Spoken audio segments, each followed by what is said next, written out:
This podcast is sponsored by Communicate and Connect Counseling, where we have a team of therapists who provide individual, couples, and family therapy services, all tailored to meet the needs of military and veteran families. To learn more about our services, visit www.communicateandconnect.com.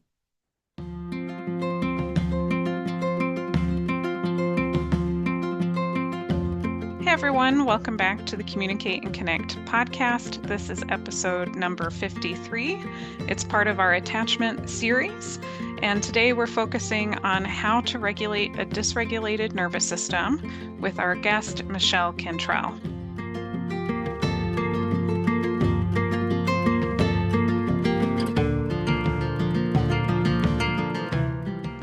Michelle, I'm so excited to have you here on this podcast. For those of you who don't know, Michelle and I go back a few years now. She was one of my original supervisors who helped me learn emotionally focused therapy and really get used to working with couples. And she has such a lovely focus of using EFT with couples, but she is also trained in EMDR, which is why I wanted her here to talk about what do you do when your nervous system is so dysregulated. But before I keep going, Michelle, maybe you could just introduce yourself, tell us a little bit about you so our audience can get to know you some.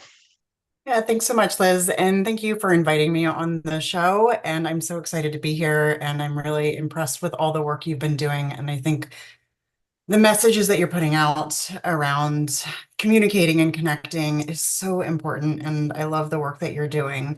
So again, thank you for having me on your show. So I'm Michelle Cantrell, licensed professional clinical counselor. That's in California, LPCC or LPC, also in Virginia and Washington, D.C. And I'm also the founder and clinical director for the Center of Growth and Connection, which is based in Pasadena, California. It's a small group practice where we provide therapy that's really relationally focused. So that doesn't just mean couple therapy, but relationship distress is the common thread throughout the struggles that all of our clients are facing. So even when we're working with individuals, often it's centered around relationship healing, dysfunctional relationship patterns, and just improving relationships both with themselves and with their partners and other people in their lives. So I am certified in emotionally focused therapy, as you already mentioned. I have training in EMDR, and I have training in some other areas and informed by a lot of different approaches that really are centered not only around the relationship piece, but around emotion regulation, because where else does that come up the most but within our relationships where we're feeling really dysregulated. So I'm passionate about helping people co-regulate in their relationships, but also finding that balance between co-regulation and self-regulation, because I think finding that balance is where we have optimal relationship functioning. Yeah, I'm already getting really excited for this episode because I'm excited to dive into co-regulation and self-regulation, but I'm thinking we should probably even just start with like what is nervous system dysregulation Yeah. and why would it matter and why is Mm. it worth talking about? I don't know if you have any ways that you like to talk about like what is dysregulation. Well, I think I'm a big fan of Emily Nagoski, who is a sex educator, but also talks a lot about burnout. And you can't talk about burnout without talking about dysregulation in our nervous system and thinking about it really as a stress response. And when there's a cue, a stress trigger, it activates that stress response cycle. So that's just another way of referring to nervous system dysregulation. We have Mm. lots of ways to talk about it, the fight or flight or flee response. And of course, we've added in some other ways of responding to those triggers, like the fawn response. And so if we think about what is that nervous system dysregulation and that stress response, it's really our bodies starting to prime itself for action in response to a real or perceived threat. And I think it's important to use that language because perceived threat is going to activate the same response level as real threat. Our Yeah. bodies aren't going to worry about distinguishing it. Our bodies are just concerned about our survival in that moment. And that stress response activates a neurological and hormonal activity that is really preparing our bodies to take action that is going to help you survive whatever threat that is. And that activity is that release of adrenaline, it's a release of cortisol. You know, the adrenaline is pushing blood into your muscles, the cortisol is helping keep you going when you otherwise might peter out. The endorphins, interestingly, are the function of the endorphin release in that moment is to help us not to feel the pain of all that's Oh, happening for us. And the discomfort, you know, with all this other the all the release of the hormone activity, our muscles are tensing, our sensitivity to pain is diminishing, and our attention is alert and vigilant. And it's just focusing on the short term, the here okay. and now thinking, what is the next thing I need to do to get myself out of this threat situation? And Okay. of course, if there aren't those options, if our body's preparing us to fight or flee primarily, right? And if those aren't options, then of course, the next option is the parasympathetic response, where our bodies start to shut down. Again, another protection mode. And I want to highlight here that when that happens, it is not a conscious choice. It Okay. is our bodies are, it's a different set of physiological reactions that are shutting us down. And I think that can be really important to know in the context of relationships where we might see a partner shutting down and we make meaning of that. Yes. And Like you're doing it on often, purpose, or you're yes, intentionally ignoring me, or you don't want to yes, talk or something like that. right. Okay. And often it is actually it is the next step of that fight or flight response. It's a survival strategy. One of the things that I think is the most interesting in this, I can cite Emily Nagoski for saying this, not that she originated the research around this, but I think especially in the context of relationships, when we are activated into that stress response cycle, our memory shifts to channel functioning to the narrow band of experience and knowledge that is most immediately relevant to the stressor.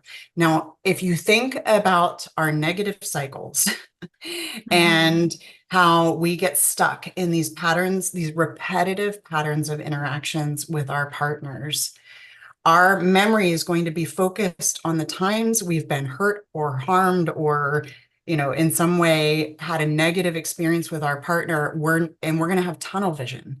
That Yes. is that's what our brains and bodies, and again, I want to highlight this, it's not a conscious decision. How often do we hear one partner saying, well, my partner's always focused on the negative, why can't they let go of the past? Why are they dwelling on the past? Why can't we just focus on the positive things or look at the future? Again, this is not a conscious decision on the part of the partner who's remembering these past It's their body experiences. response It's their body's response. Their body is focusing on their memory bank that is going to tell them what's going to happen next. to prepare for the stressful event that Yes, they are yes, thinking is going to happen. yes, Okay. exactly. And so Yeah. all of this, and what I think, as we're talking about emotion dysregulation, I don't want to paint a picture that this is all happening because of things in our relationship. Of course, sometimes it can be external and we're bringing it into the relationship. Maybe your boss yelled at you. Maybe, the traffic was way worse. And, our bodies, we haven't had a software update, right, to modern Yeah. life.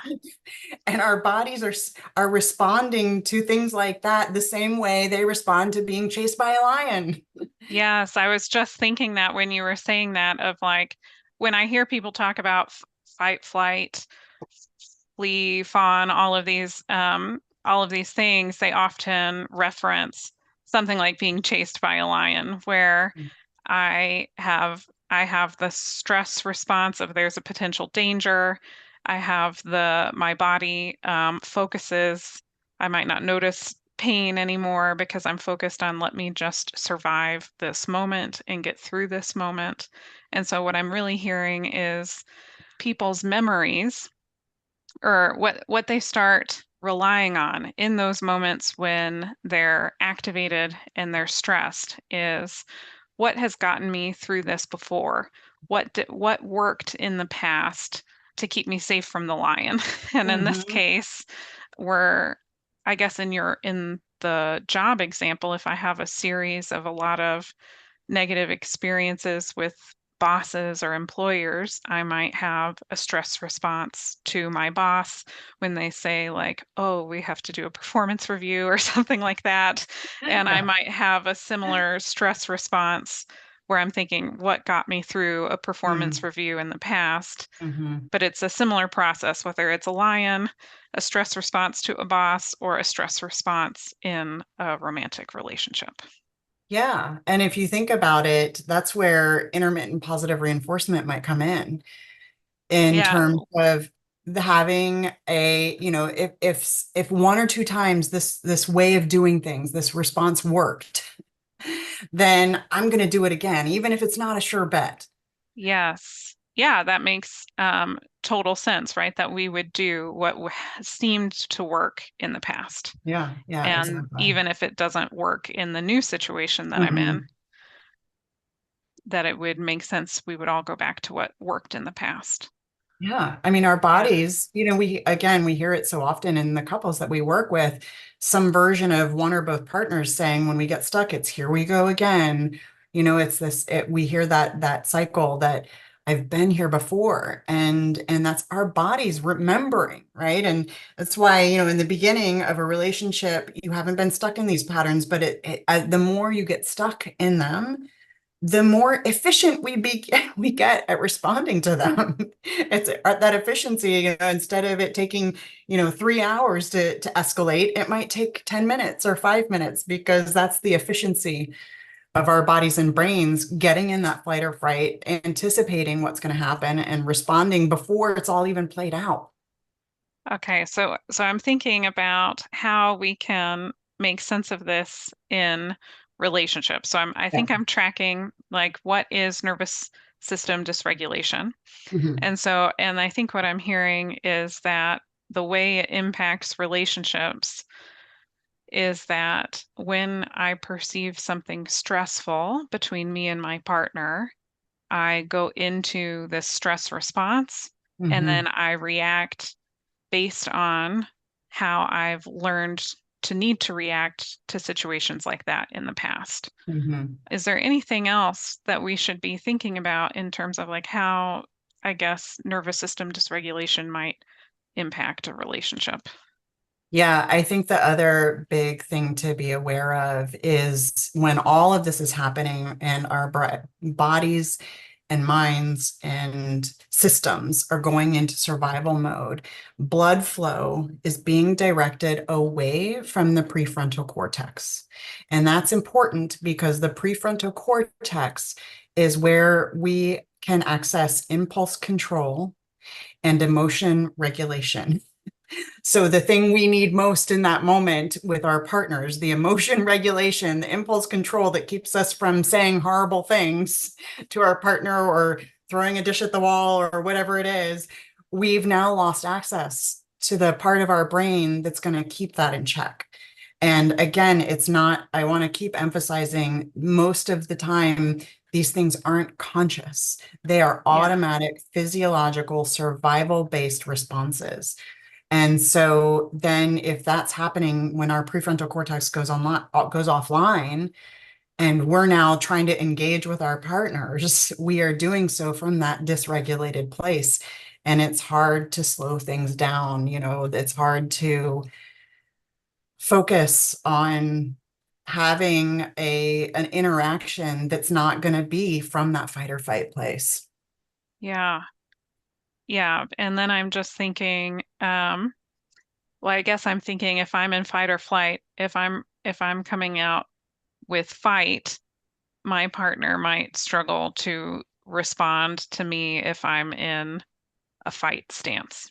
Yeah. Um, and so I'm just even thinking like how I think in my relationship, if I probably come out fighting Mm. more in the fight, flight, flee, fawn, Yeah. Uh-huh. all of those, All and the F's. all the F's, yeah.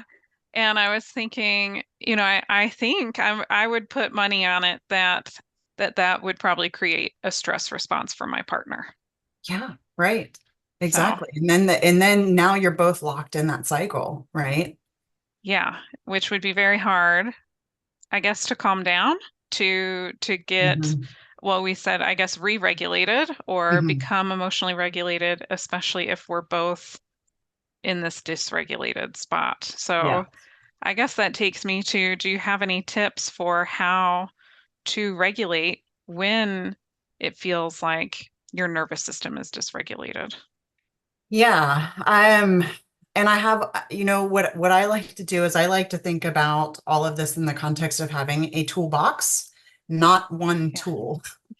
And Yes, that's so helpful. I like, in that toolbox, you have to sort of figure out, do I have a nail here so that I need a hammer? Do I have a screw here so that I need a screwdriver? Maybe I thought I needed a screwdriver, but it's stripped. So now maybe a hammer is a better tool. And it's about, just being open and curious and trying what works and offering ourselves and our partners grace sometimes. So I feel like I have a lot that I like to offer and then let my clients know or let them figure out in the moment. And sometimes we Mm. experiment with it in session, sometimes they go home. So you And give it's been them like you walk them through, here are the whole array of tools that you could use, and then they can experiment sort of like which sure, one feels like it works the best. right. Or we Okay. kind of do it in real time and see what one fits. And because I also I don't, in a client session, I don't want to overwhelm my clients. Right. Um, but, in a bigger picture, I like to know that I have lots of tools that I can offer my clients. One of the things that I really like that's not EMDR related or related to any of my other models that I've been trained in, but I think is really useful is an acronym developed by an emotion science researcher named Mark Brackett. And I highly recommend his book for anybody that's really struggling with emotion regulation. His book is called Permission to Feel. Okay, I'll make And sure to include a link to that for people listening right now, if in the yeah, show notes, permission to feel. yeah, Permission to Okay. Feel. And going back also, Emily Nagoski's book, Burnout's another great book. Okay. But in Permission to Feel, Mark Brackett comes up with an acronym called RULER for using it as a tool to help with emotion regulation. And I've offered this as one of the tools from my client's toolbox. Ruler starts with the R, which is recognize. We start with just recognizing that something's happening, instead of Mm. just moving forward on autopilot. This is where we start to slow down. Okay. Like, uh-oh, you probably somewhere in your head, you're hearing that uh-oh or some version of it. Okay. I've got to pay attention to what's happening. The U is understand, and that really is code for let's get curious. What is happening? What just happened? Let's slow it down. Let's see, am I upset because my partner left a dish in the sink, or am I upset because the dish is in the sink, but really my boss yelled at me today and I'm still stuck in that place? So it's really just getting curious. The L is for label. Mm. So labeling the emotion. And what I like especially about the L, and really this is true, the R, U, and L part of this is really about what's happening inside. And it's about bringing the prefrontal cortex back online. When we start noticing and labeling, that's a cue to our prefrontal cortex that to bring it back online. So the label is, I'm feeling sad, I'm feeling angry, I'm feeling frustrated, I'm feeling, joy, whatever it is, right? That's probably not going to happen in these moments of Yeah. dysregulation, but I thought I'd throw it in there Yeah. anyway. And then the E is express. Okay, the next step after because the RUL is starting that process of regulation, and then we're going to express it, communicate it to somebody else, right? And if we're I mean, we might be saying it to ourselves, but since we're here talking about relationships, how Yeah. am I going to express it? And the only thing that I think is interesting about this, and every time I teach it to somebody, I always say this, I kind of wish there was like a British spelling of this. I wouldn't make sense if it Uh, was really RE instead of ER, but I feel like the R does need to come before the E when we're talking about relational experiencing. And I want to help clients do the regulating before they're expressing. okay. I don't want it to be like, I'm so angry. Yeah. I want to help them start with, can I express that emotional state that I'm in, even if it is something like anger, in a more regulated state?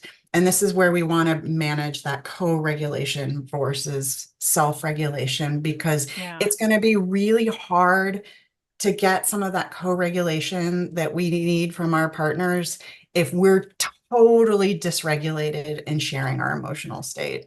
Yeah. So maybe you could just tell us like what is self-regulation versus co-regulation? Like what do those terms even mean? Self-regulation is really about getting ourselves a little bit more in a grounded state so that what we are bringing to our partners, it's sort of, I don't know, I'm trying to think of an image that can go with it, but we want to make sure that we're not giving our partners more than they can help us hold, right? If it's too big for us, then it's probably going to overwhelm our partners as well. And so, Mm, how can I bring it down to a state? And I'm not talking about being Zen, that I'm not talking about like not ever having emotional experiences, but how can I bring the temperature down enough that then I can pass some of what I'm experiencing to my partner, and then we can share in that co-regulation where maybe my partner is in a calmer state or they can help soothe me and bring it down. And so we're not totally dependent on another person for that regulation, but to the other extreme, we are sharing in that co-regulation so that our partner can be part of our emotional experience. so like I guess I'm thinking like comfort when Mm. co-regulation might be comfort. Is that a good parallel here? I think so. I think so. Okay. It can be part of soothing the nervous system. Okay. But, I think we as individuals have a responsibility to share our emotional states from that more regulated place to get that soothing.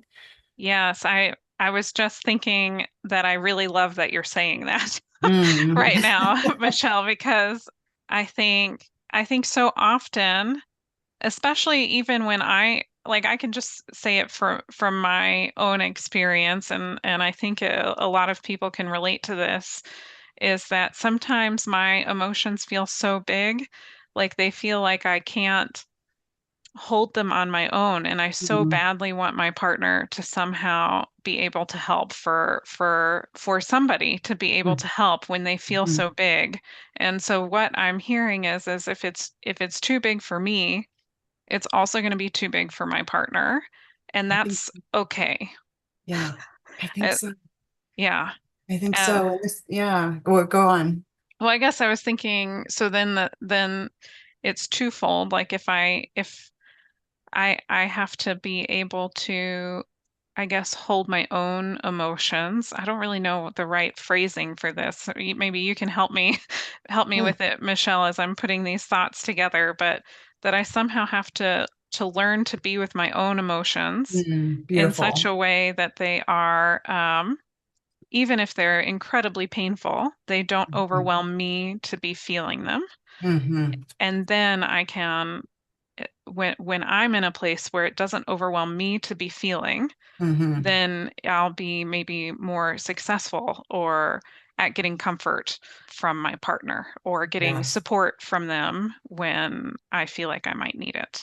Yes. I don't think you need any help finding the right Okay. words, Liz. I think Oh, that was thank a you. perfect way of putting it. Okay. Well, Yeah. great. Yeah. So then how do we do that, right? How do we be Yes. with our emotions when they feel so overwhelming sometimes? And this is where I also draw very heavily on internal family systems. So I think if we go back to Emily Nagoski's work and the stress response cycle, she has a lot of suggestions based, research-based suggestions on what are things we can engage in, what are things we can do to complete that stress response cycle, that dysregulation that we're feeling. And I want to come back to that because I think those are really important. But I think there can be an important step in between. And internal family systems is an approach that's very parts based.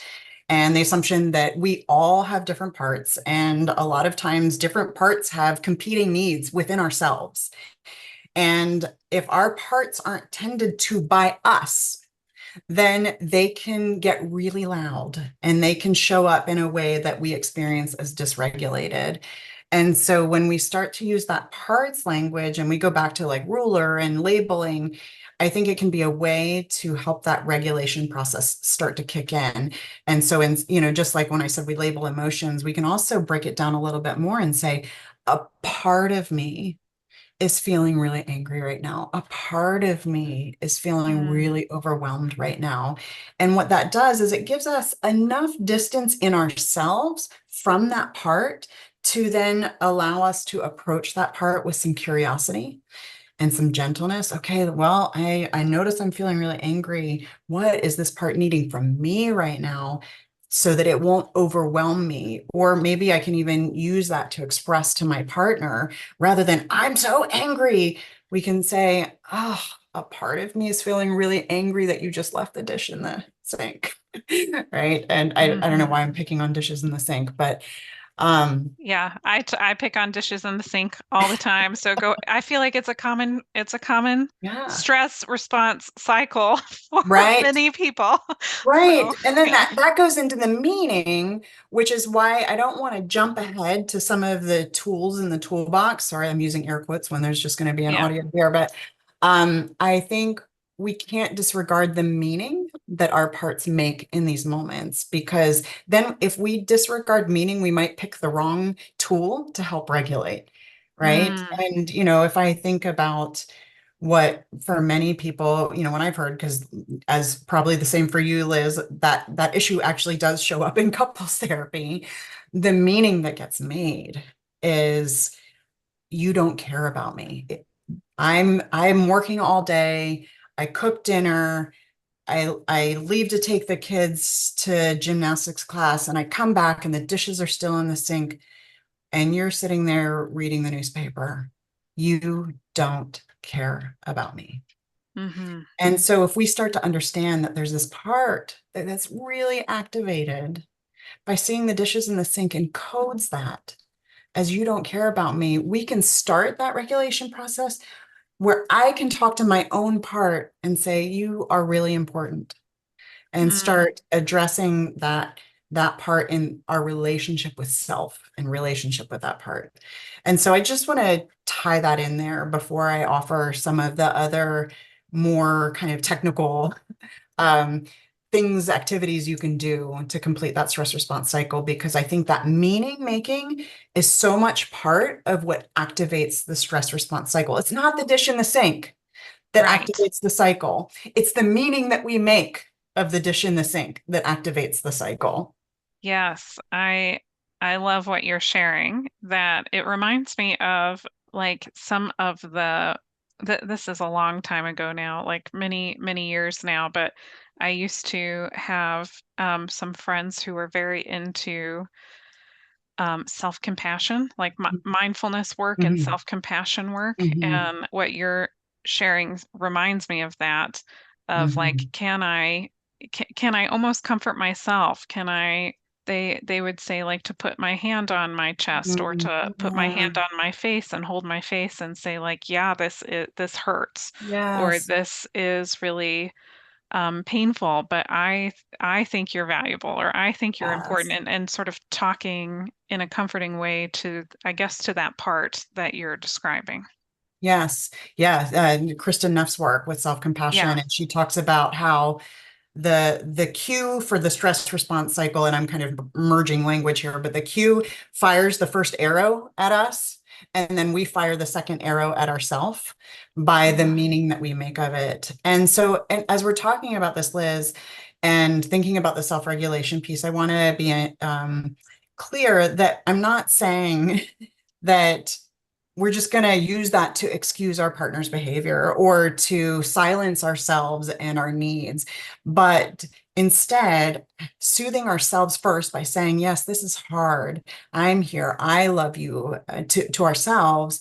And then now we're maybe a little bit better regulated so that we can actually express our pain, our hurt, our put out a request if there is one, but doing it from that place that's not coming from attacking. It's not berating our partners for them having another lapse or, leaving the dish in the sink again, right? It's really like, I get really sad when you do this. This part of me gets really sad because I tell myself X, Y, and Z. And so we still want to help our clients, our partners communicate their pain with each other.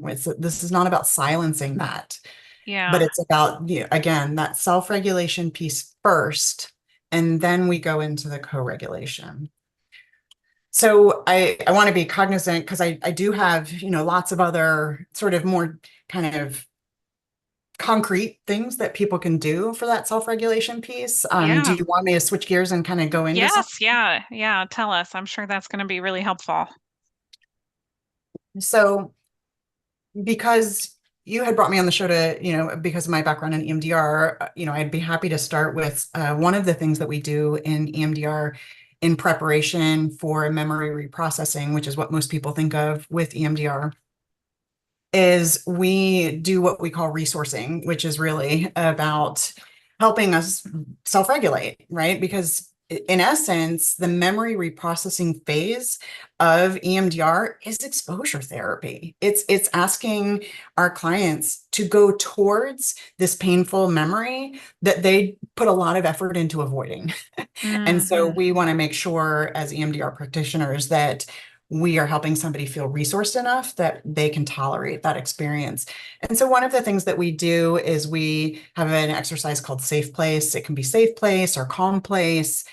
Sometimes we get too caught up on the language of safety. And, I've worked with clients that don't really know what it's like to feel safe. And so I try and find language that fits for my clients. But really, it's about cultivating something in your mind's eye that helps you access a sense of, at the very least, neutrality in your body. Mm. Ideally, something that feels like more like a positive experience, but even a neutral state can be enough to help that regulation. So, with EMDR, we might evoke something, an image for our client.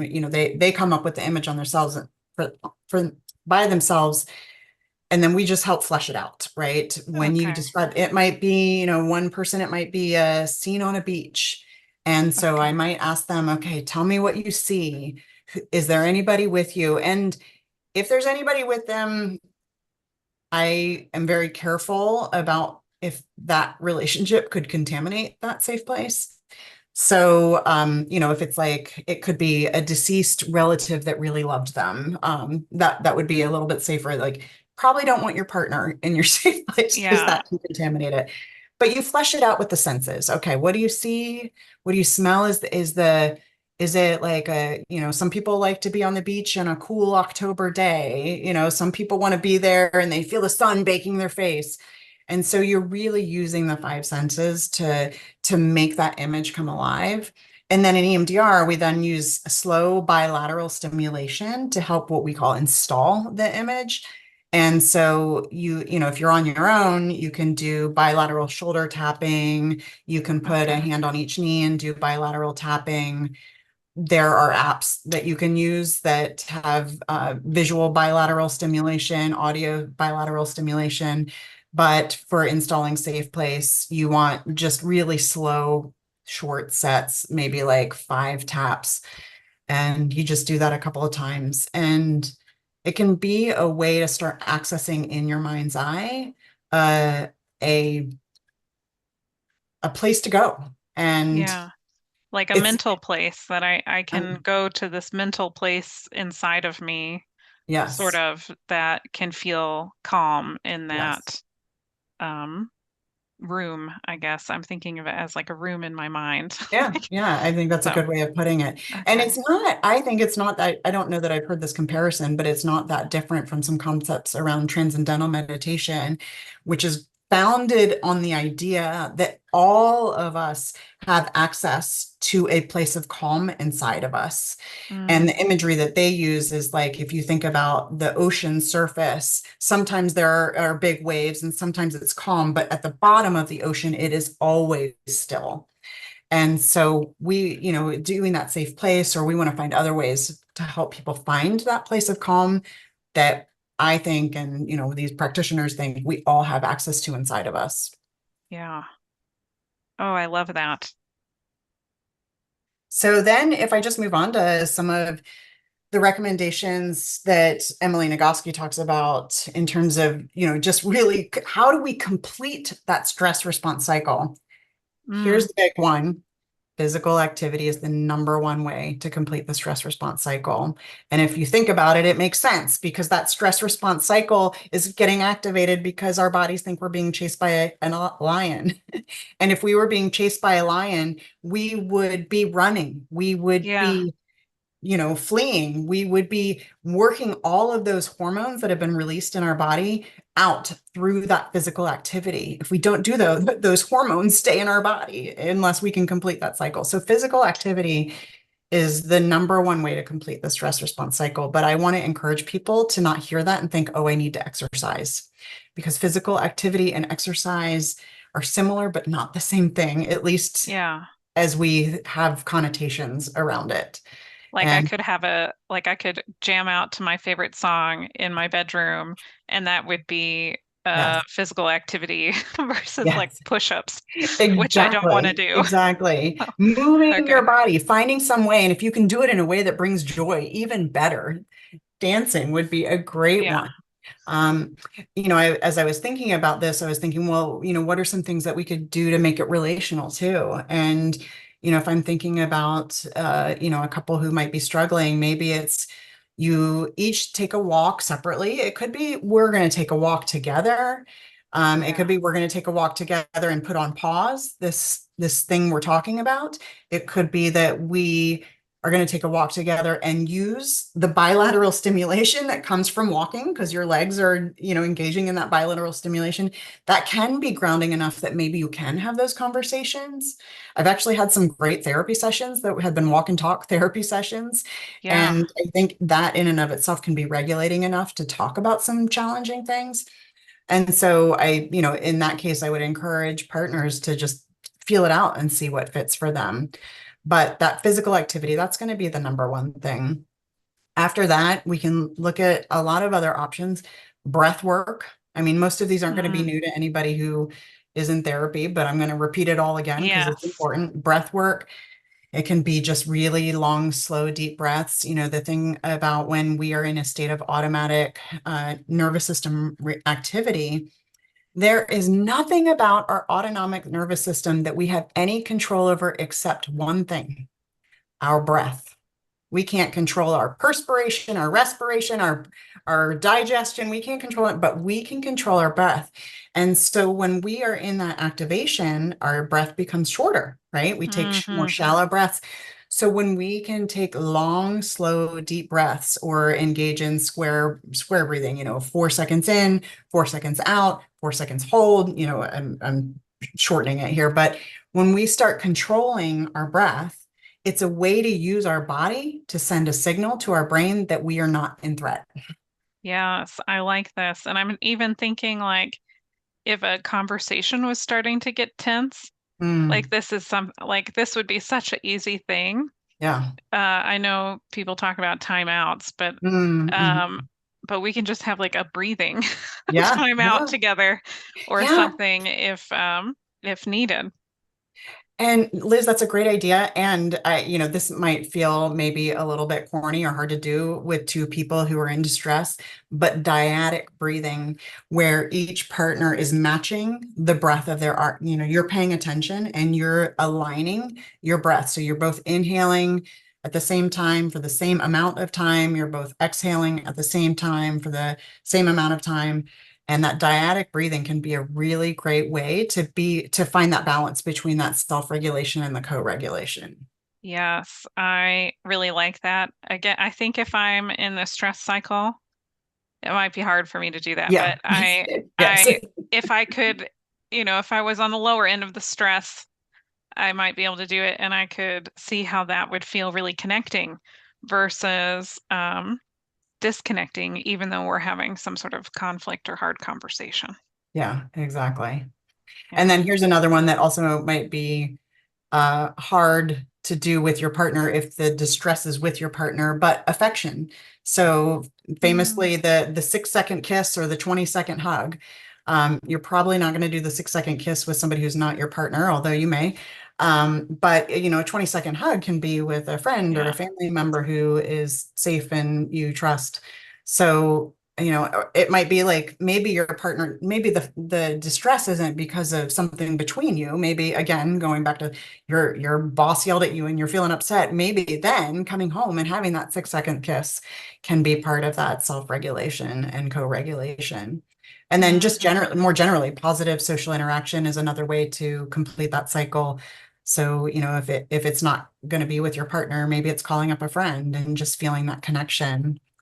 Yeah, I'm And, thinking of that right now mm, because of well, as you know, we're on our bucket list for mm, the things that we're trying to do before we move again. And in this next set of orders, my husband will likely deploy. And mm, so I am thinking, it was so hard when he was gone. Every time he's gone, it's hard. And oftentimes what I want is that 20-second hug, like what I would give for yeah. that 20-second hug. But Mhm. I think the last time he was deployed, thankfully I had a lot of really good friends Mm, who I could get 20-second hugs from or this positive social interaction. So I'm also thinking when I can't when I can't co-regulate, when I don't have my partner there for comfort and I'm forced to only have, well, mostly myself, mm, I'm liking this idea of positive social interaction yeah. as really helping. And I Mhm. know, well, you know this about me, but I love dancing. And so when he Mhm. was deployed, I would dance a bunch, and I was basically getting hugs all the time just That's from fantastic. going social Yeah, dancing. that's great. Yeah. I don't know if you had more you wanted to share about the positive social interaction. It just got me really Yeah, thinking about no, I that. think those are good points, especially like the dancing. And, I mean, sometimes ideally, obviously, we want to have a friend to interact with. There's social baseline theory, which suggests that connection with another actually makes hard tasks a little less hard.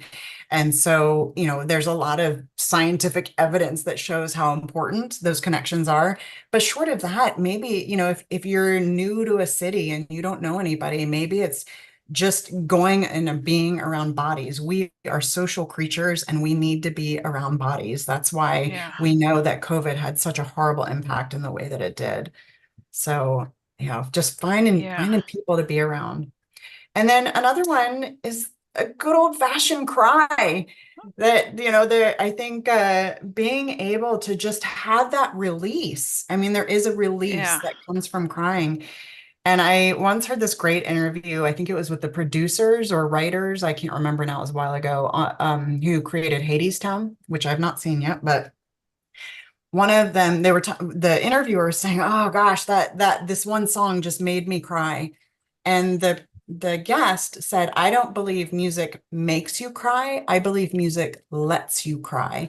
And I loved that message. And I think about it, for some people it might be music, for some people it might be TV or movies, but it can be like maybe I'm not going to just cry on my own, but maybe actually seeking out something that will let me cry. And, maybe for like, if you ever seen Marley and Me, find me the person that doesn't cry in Marley and Me. Yeah. And Yeah. Yes, yeah, I'm with you. yeah. And so, just finding ways to get that emotional release. And then, another one is creative expression, right? If you think about being in fight or flight mode, there's not a lot of room for us to stop in the moment we're being chased by a lion and say, that lion's really pretty. I think I want to paint it. And so when we can engage in creative expression, it can be another way of communicating to our bodies that we're actually not in danger. I love that.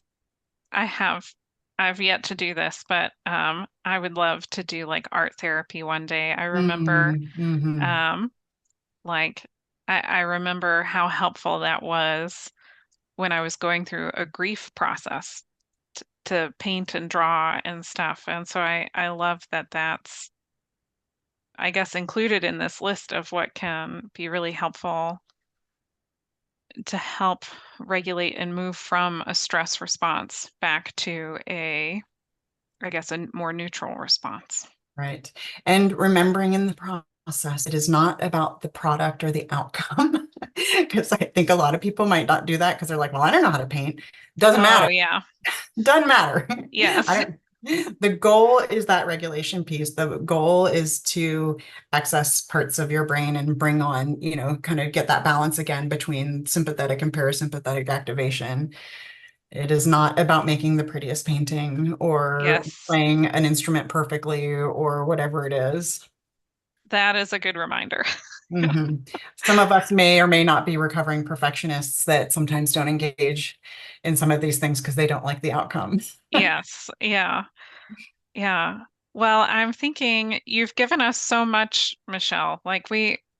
I'm just thinking I think anybody listening to this is going to have so much that they can take away from just from understanding like what's going on if I'm feeling incredibly overwhelmed, how I can like really concrete skills and tips that they could do to try to help them feel less overwhelmed and less stressed out, how to think about it in terms of their relationship.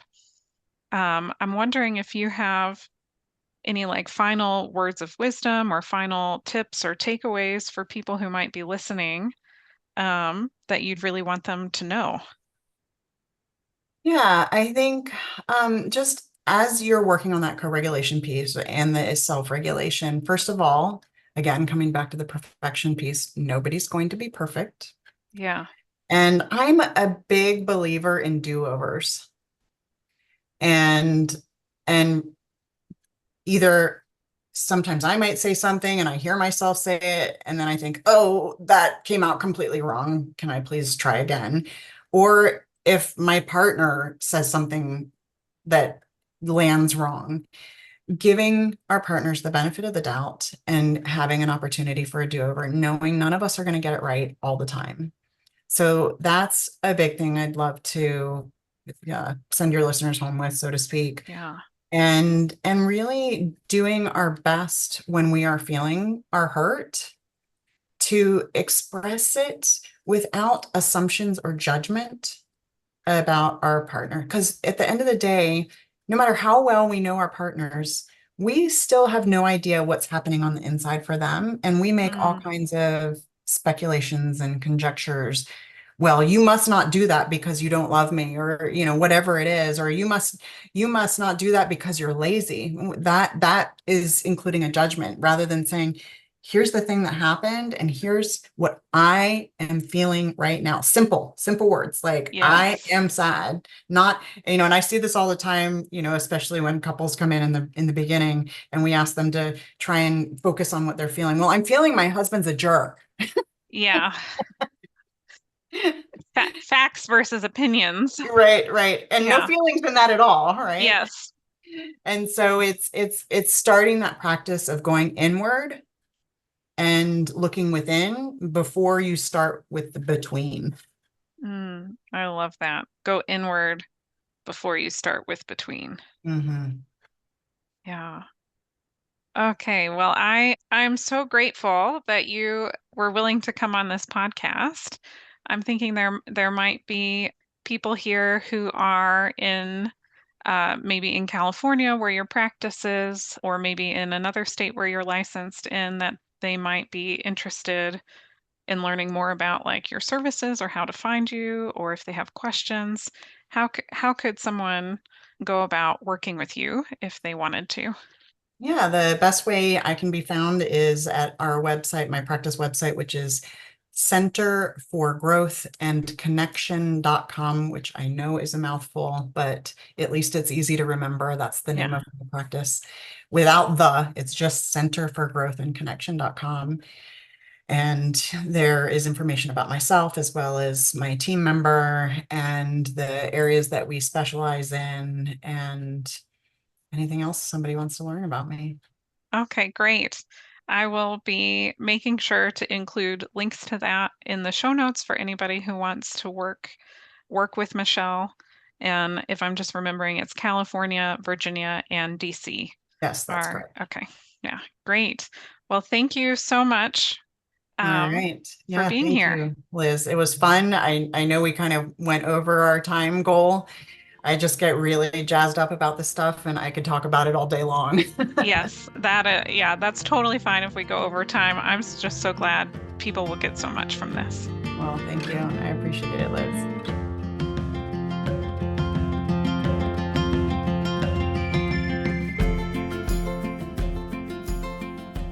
As part of this special series on attachment in relationships, I created the ARE quiz. This quiz uses brief accessibility, responsiveness, and engagement scale, which I used in my own dissertation research, and I use with each couple when I start working with them in couples counseling.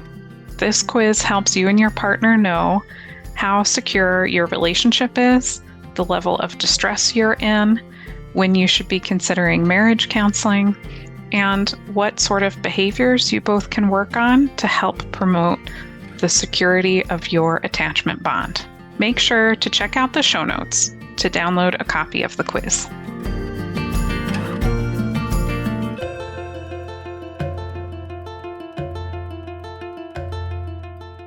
While I am a therapist, this podcast is for educational purposes only and is not considered therapy. And it should also not be a replacement for therapy. If you think you need a professional of any kind, you should definitely go find one. Until next time.